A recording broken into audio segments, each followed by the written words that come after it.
This video is going to talk about why Australia needs more offshore wind turbines.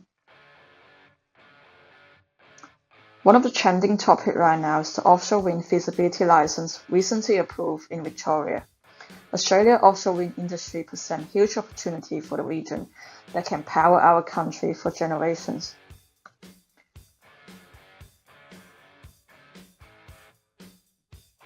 However, offshore wind farm is never a new concept. It has been developed rapidly in the past decade.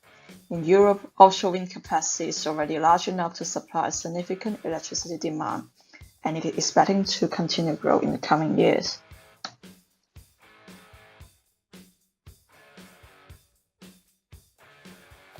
This graph also shows UK already generating nearly 30% of its power from wind, while in Australia this number is less than 15%. To understand why Australia needs more offshore wind, let's first explain how offshore wind turbine works. Fixed foundation turbine can only be installed in water depth ranging from 30 to 80 meters. In contrast, floating turbines, which are secured to seabed with anchor cable, are built on floating foundation. These foundation turbines can be deployed at greater depth and further from land.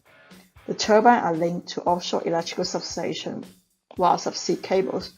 These substations regulate the current and increase the voltage for transmission to onshore grid infrastructure through high voltage cable.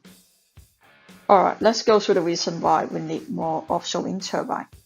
Reason number one is wind speed. Onshore environments typically have more obstacles, such as buildings, trees, and hills, which create friction and slow down the wind. Offshore environment, on the other hand, have much smoother surface that create less friction.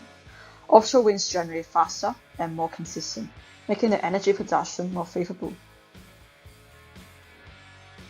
This map is showing offshore wind speed tend to be faster than on land. Even minor increase in wind speed can lead to significant boost in energy production. Second reason is that we can build bigger turbines. Australia has vast land and relatively low population density, so why do we go offshore for wind energy? Because the size of the turbine matters. According to the power equation for wind turbines, if we double the radius of the blade, the power increases 4 times. An offshore turbine needs to be built bigger as they are less constrained on size, and the turbine needs to be bigger to process higher wind speeds. This means that the turbines are more efficient in the amount of energy they generate. Third reason is environmental impact. Take one of the bottom fixed structure as example, monopile. Monopiles are generally installed by being driven into the seafloor by a large hammer. This technique produces high-intensity noise, and the process goes on for hours, which would have negative impact to fish and other marine life. When floating wind farm install a turbine, which does not create high-frequency vibration, the anchors for the floating offshore foundation can be laid without percussion noise that is unavoidable with most type of bottom fixed foundation. Australia is still facing lots of challenges to meet the net zero target by 2050. We need funding for research to keep up with renewable technologies.